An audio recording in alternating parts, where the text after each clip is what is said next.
శ్రీకృష్ణ చరిత్ర మొదటి భాగం అధ్యాయం 37 గోవంతకగిరి రెండవ భాగం రచన నిర్మలం అనే శ్రీ అజ్జరపు వెంకటరావు సంపాదకత్వం శ్రీమతి పప్పు శాంతాదేవి సమర్పణ సౌభాగ్య నిర్మలం ఫౌండేషన్ న్యూఢిల్లీ స్వరం సమ్మెట ఉమాదేవి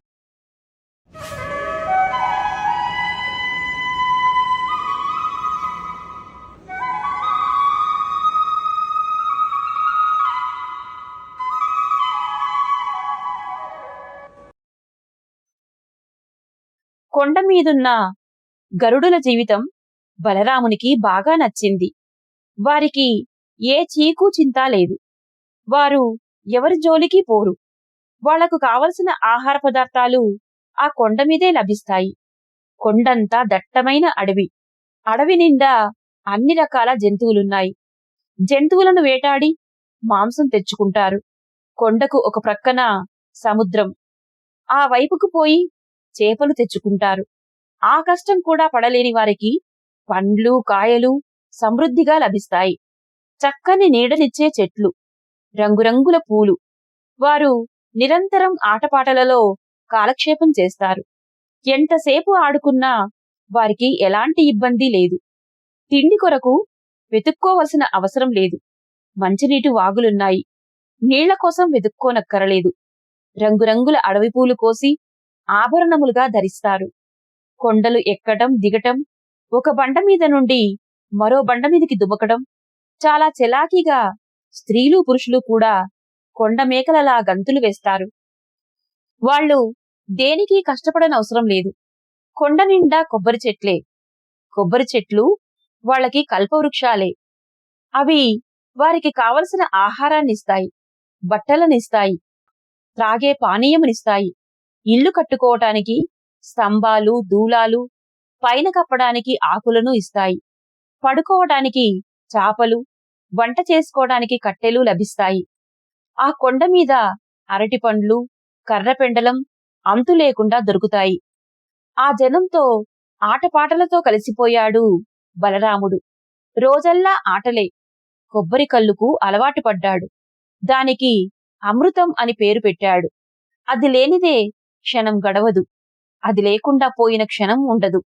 ఆ కొండ మీద జనానికి అతడంటే విశేషమైన భక్తి గౌరవాలు ఏర్పడ్డాయి. అతని సేవలో కాలం గడుపుతున్నారు. ఒకరి తర్వాత ఒకరు అమృతాన్ని అందిస్తారు. ఆయన సేవిస్తాడు. ఆయన ప్రపంచాన్ని మరచిపోయాడు. గరుడులలో గరుడుడై చీకు చింతాలేని జీవితం గడుపుతున్నాడు. ఒకరోజు అమృతాస్వాదనం చేసి హాయిగా మైమరచి విశ్రాంతి తీసుకుంటూ సముద్ర కెరటాల వైపు చూస్తున్న బలరాముని దగ్గరకు కృష్ణుడు మెల్లగా చేరి కూర్చున్నాడు. ఏమీ వచ్చావు అన్నట్టు స్వేచ్ఛాభంగం సహించని వానిలా చూచాడు బలరాముడు. అన్నా, ఇక్కడ మనం ఇలా సుఖంగా మైమరచి కూర్చుంటే జరాసంధుడు మనలను మరచిపోడు. నేడో రేపో ఇక్కడికి వస్తాడు. ఈ కొండను ముట్టడిస్తాడు. ఇక్కడి ప్రజలెవరికీ కష్టం లేకుండా కాపాడాలి. మనము ప్రాణాలతో తప్పుకోవాలి. అందుకు మనం సిద్ధం కావాలి. ఈ విషయం ఏమైనా ఆలోచించావా అని అడిగాడు. కృష్ణ, నీతో ఒక పెద్ద చిక్కు వచ్చి పడింది. నీవు ఎప్పుడూ ఇంతే. నీవు సుఖపడలేవు, ఇతరులను సుఖపడనీయవు. ఇప్పుడేమిటంటావు? జరాసంధుడు మన కోసం ఇంత దూరం వస్తాడంటావా? అది అసంభవం. అతడు ఇక్కడికి రాలేడు. ఒకవేళ వచ్చినా ఈ కొండ ఎక్కలేడు. మనం దేని కొరకు కొండ దిగవలసిన అవసరం లేదు. విసిగి విసిగి అతడే పోతాడు. ఒకవేళ కొండ ఎక్కుతాడంటావా? ఇక్కడ నుండి దొర్లించి అతడిని కొండెక్కిద్దాం. నేను ఏమీ ఆలోచించడం లేదనుకుంటున్నావా? ఇక నన్ను హాయిగా బ్రతకనియ్యి. నా ఆనందానికి అడ్డురాకు అన్నాడు బలరాముడు.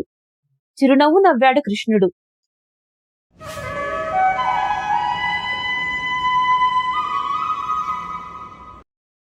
వైనతేయుడిప్పుడు బాగా బలవంతుడయ్యాడు. కృష్ణుని వెనక నీడవలే తిరుగుతున్నాడు. కృష్ణునిలోని భావాలను కనిపెట్టి అందుకు అనుగుణంగా చెప్పకుండానే పనులు చేసేస్తాడు. కృష్ణునికి అంగరక్షకుడే అయ్యాడు. ఒక్క క్షణం కూడా కృష్ణుని విడిచిపెట్టడు. ఆ పర్వతములలో వైనతేయునికి తెలియని భాగం లేదు. అతడిని వెంట పెట్టుకుని కృష్ణుడు గోమంతకగిరి సీమనంతటిని పరీక్షించి చూచాడు. కొండమీదికి ఎక్కడానికి దిగడానికి గల దారులను చూచాడు. రథములు కాని, ఏనుగులు కాని, అశ్వములు కాని కొండపై తామున్న చోటికి రాలేవు. అక్కడ నుండి సైనికులు ఎక్కి పైకి వస్తుంటే పైనున్నవారు ఎక్కడ నిలబడి క్రింది వారిని రాళ్లతో కొట్టాలో చూచాడు. అలాంటి ప్రదేశాలలో శత్రువుల బాణాలకు అందకుండా పైకి ఎక్కడానికి ప్రయత్నించే వారిని పడగొట్టడానికి అవసరమైన రాళ్లను దట్టంగా ఏరి గుట్టలుగా పేర్పించాడు. కొండ మీద గల ఆహార పదార్థాల స్థితిని సమీక్షించి చూచాడు. ఇప్పుడు కూడా కొండమీది వారు అక్కడ లభ్యమయ్యే ఆహార పదార్థాలతోనే జీవిస్తున్నారు. కాని కొండ క్రింది నుండి తెచ్చుకొని తినడం లేదు. కొండ చుట్టూ శత్రువులు ముట్టడించినా కొండ మీద దొరికే ఆహారానికి లోటు రాదు. అలాగే మంచినీరు కూడా వాగులలో నుండి లభ్యమవుతుంది. ఎన్నాళ్లైనా ముట్టడిని తట్టుకోవచ్చు అనుకున్నాడు. ఒకనాడు విశ్రాంతిగా కూర్చున్నాడు కృష్ణవాసుదేవుడు. గత జీవితాన్ని తరచి చూసుకున్నాడు. ధర్మము చాలా గొప్పది. ఎవరైనా ధర్మమును తూచా తప్పకుండా ఆచరిస్తే వారికి తప్పక విజయం లభిస్తుంది. ప్రజలందరి నుండి సహకారం లభిస్తుంది. యశోదానందులు, రాధా గోపికలు, దేవకీ వసుదేవులు, పాండవ సోదరులు వీరందరూ తన జీవితముతో అనుబంధము గల వ్యక్తులు. తన జీవితముతో వారి జీవితములు ముడిపెట్టబడ్డాయి. విదర్భ రాజకుమార్తె రుక్మిణి అద్భుతమూర్తి. ఎంతో గొప్పగా తనతో స్నేహం కలిపింది. ఆమెలో అద్భుతమైన ఆకర్షణయున్నది. ధైర్య సాహసాలు గల ధీర యువతి. ఈ జరాసంధుడు దురాశాపాతకుడు. రాజులందరినీ భయముతో అణచిపెట్టి స్వార్థం కొరకు వినియోగించుకుంటున్నాడు. ఆర్యధర్మం అంటే అసలే గౌరవం లేదు. అతని సవాలును తాను ఎదుర్కోవలసి వస్తుంది. ఉద్ధవుడు అతడొక విచిత్ర వ్యక్తి. అతనికి స్వవిషయమనేది లేనేలేదు. నేను ఎంత చెబితే అంతే. అతడు నా కొరకే జీవిస్తున్నాడు. మగధరాజు వలలో చిక్కుకోలేదు కదా పాపం. తన గురుదేవుడు సాందీప మహర్షి అద్భుత వ్యక్తి, మహాద్భుత వ్యక్తి. సొంత బిడ్డల యందు కన్నా తన యందు అధిక ప్రేమ. తన జీవితంలో తనతో అనుబంధం కలిగిన వ్యక్తులందరూ తనతో చక్కగా వ్యవహరిస్తున్నారు. అందరి సహకారంతో ధర్మ పునరుద్ధరణ సాగుతోంది అనుకున్నాడు. గరుడుల ఆటపాటలన్నింటిలోనూ కృష్ణుడు పాల్గొనేవాడు. పిల్లలందరికీ మురళులు తయారు చేసి ఇచ్చాడు. మ్రోయించుట వారికందరికీ నేర్పాడు. ఆడపిల్లలందరికీ రాసనృత్యం నేర్పాడు. అక్కడ పిల్లలలో గాని పెద్దలలో గాని తగవులు ఏర్పడితే ఆ తగవులు తీర్చే బాధ్యత కృష్ణునిదే. సమస్యను అతి తేలికగా పరిష్కరించేవాడు. అందరినీ నవ్వించేవాడు. ఆ రోజులలో యుద్ధముల పద్ధతి వేరుగా ఉండేది.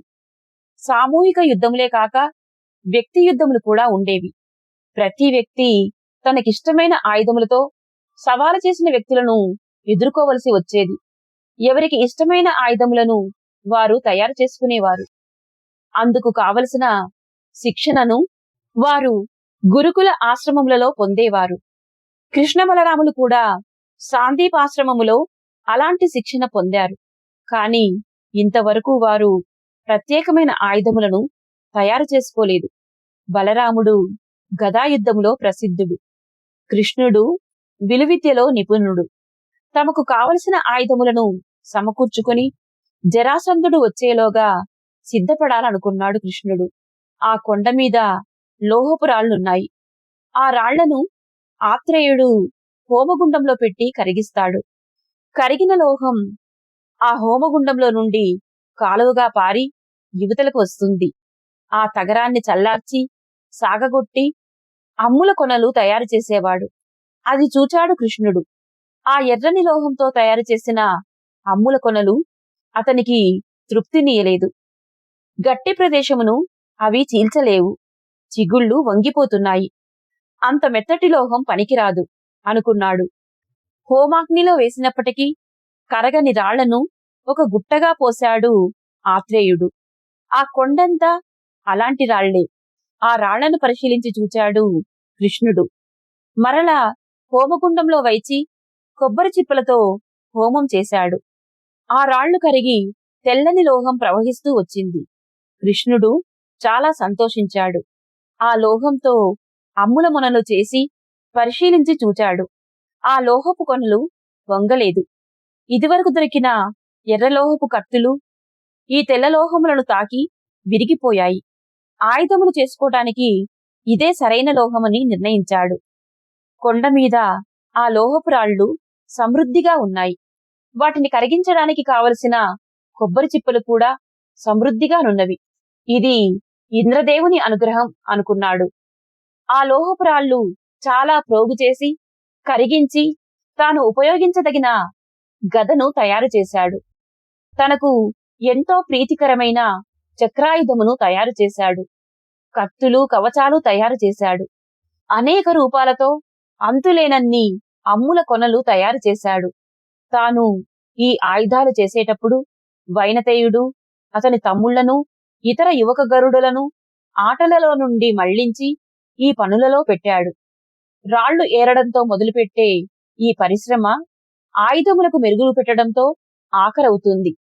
అన్ని అంగములలోనూ యువకులందరూ శిక్షితులయ్యారు. ఎన్నో హోమగుండాలను పెట్టి చక్కని ఆయుధాలను తయారు చేయడం నేర్చుకున్నారు. ఆత్రేయునికి వాటినన్నిటినీ చూపించాడు కృష్ణుడు. వాటి ఉపయోగములను చెప్పాడు. అంతవరకు గరుడ యువకులు చెకుముకి కొనలు గల బాణములతో పిట్టలను కొట్టేవారు. ఆత్రేయుని అనుజ్ఞలను పొంది ఆ బాలకులందరికీ లోహపు కొనలు గల విల్లములతో యుద్ధం చేయడం నేర్పాడు. సూటి తప్పకుండా పక్షులపైన జంతువులపైన బాణాలు విడుస్తున్నారు. జరాసంధుడు దాడి చేస్తే కృష్ణుని వెనుక నిలబడడానికి ఒక చిన్న గరుడ సైన్యం తయారైంది అని తృప్తిపడ్డాడు. ముట్టడికి తట్టుకోగలిగిన కొండ, తృప్తికరమైన ఆయుధములు, భక్తి విశ్వాసములు కలిగిన విల్లములతో పోరాడగలిగిన చిన్న సేన ఏర్పాటయ్యాయి. ఇక జరాసంధుడు వచ్చినా భయము లేదనుకున్నాడు.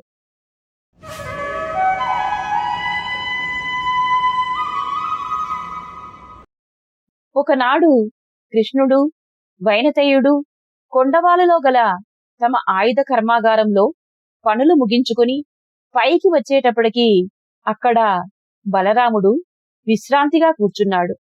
అన్నగారిని చూచి కృష్ణుడు చిరునవ్వు నవ్వాడు. అన్నా, జరాసంధుడు కొద్ది రోజులలో ఇక్కడకు రానై ఉన్నాడు. ఇలా విశ్రాంతిగా కూర్చున్నట్లయితే అతనిని ఎదుర్కొనలేము.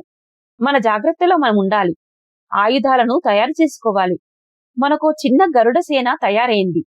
ఈ సేనను ఆధారంగా చేసుకొని మన నిర్మాణం మనం ప్రారంభించాలి. అతడు ఇక్కడికి రాకపోతే మనము అతడి మీదకు పోవాలి. ఇలా ఇక్కడ ఎన్నాళ్లు కూర్చుంటాము అన్నాడు.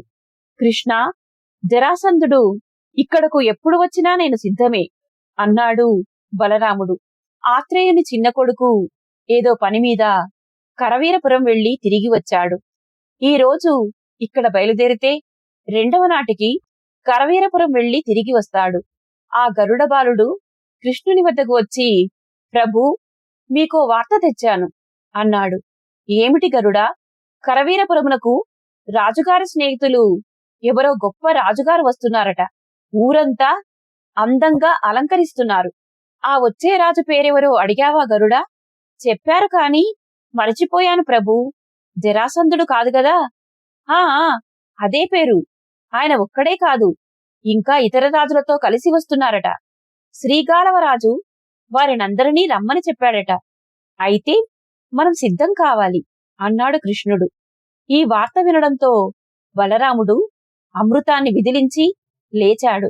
కృష్ణ, నీవు ఇన్ని రోజుల నుండి కష్టపడి ఆయుధములను తయారు చేశావు. ఏవి నాకు చూపించు అన్నాడు బలరాముడు.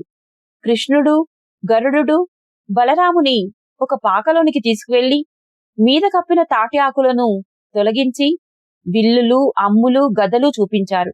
మనం ఈ ఆయుధాలకు పూజ చేసి పేర్లు పెట్టాలి అన్నాడు బలరాముడు.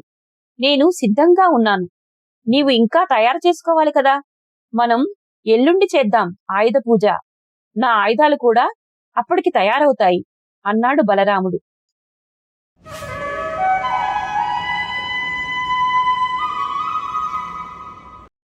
బలరాముడు వైనతేయుడునడిగి గొడ్డలు తీసుకున్నాడు. 2-3 గరుడులను వెంటబెట్టుకుని అడవిలోనికి పోయాడు. ఒక పెద్ద చెట్టు పడగొట్టాడు. ఆ చెట్టు మొదలు నుండి చెక్కి ఒక పెద్ద కర్ర గదగా తయారు చేశాడు. అనుకున్న ప్రకారం 3వ నాడు ఆయుధ పూజ ప్రారంభమైంది. గరుడులందరినీ పిలిచాడు. పూలు తెచ్చి ఆయుధాలకు పూజలు చెయ్యాలి. కృష్ణ, పూజ ప్రారంభించు అన్నాడు బలరాముడు. అన్నా, నీ ఆయుధములు ఇంకా తేలేదు అన్నాడు. నీవు పూజ ప్రారంభించేసరికి అవి వస్తాయి అన్నాడు బలరాముడు. బలరాముడు ఒక పెద్ద నాగలి, ఒక రోకలి భుజాన వేసుకుని వచ్చాడు. 2 గరుడులు ఒక కర్రగదను మోసుకుని వచ్చారు. కృష్ణ, ఆయుధములు కావాలన్నావు, ఇవిగో నా ఆయుధములు. నీవలే నేను ఆయుధములు తయారు చేసుకోవడానికి నెలల తరబడి కష్టపడనక్కర్లేదు. నువ్వు పూజ ప్రారంభించు అన్నాడు బలరాముడు. కృష్ణుడు నవ్వాడు. నీ ఆయుధములు చాలా తేలికగా తయారయ్యాయి. నా 3వ ఆయుధం చూడు, మధ్యందిన సూత్తాండుని వలె మెరిసిపోతుంది.